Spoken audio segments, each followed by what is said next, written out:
Eva vom Tancho de Radebank. Heute möchte ich euch die Übung Grambat-Man vorstellen. Bei dieser Übung ist es besonders wichtig, sich vorher aufzuwärmen. Schaut doch dafür gerne in unserem anderen Video vorbei. Wir werden auch hier die Übung erstmal langsam durchsprechen und im Anschluss das Ganze mit Musik probieren. Viel Vergnügen!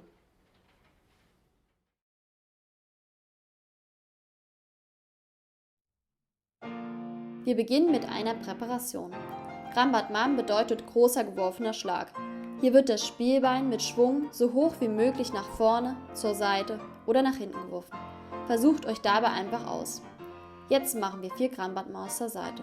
Wir bringen unser Bein wieder zurück in die erste Position und das Standbein muss absolut gestreckt bleiben. Anschließend machen wir 4 Grambat-Man nach hinten. Vergesst nicht eure Körperspannung. Am Ende nur 3 Grambat-Man zur Seite und wir wechseln wieder nach links.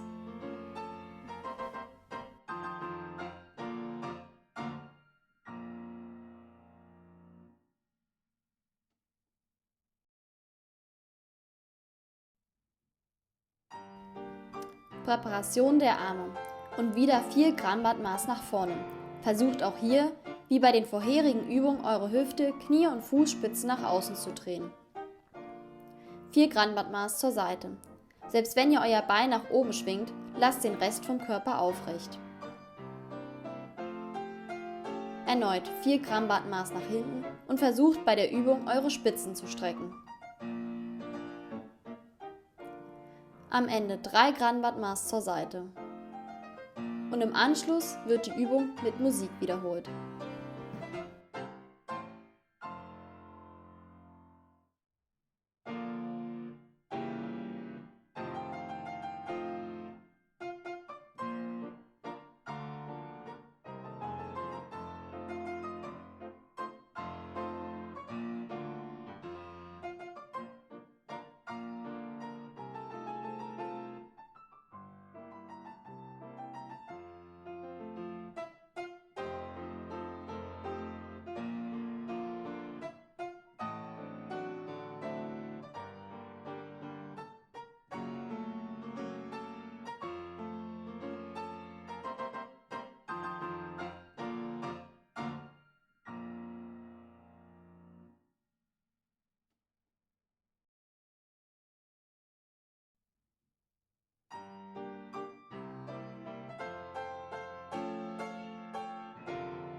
Nachdem wir so viel an der Ballettstange geübt haben, müssen wir diese Muskelgruppen auch dehnen.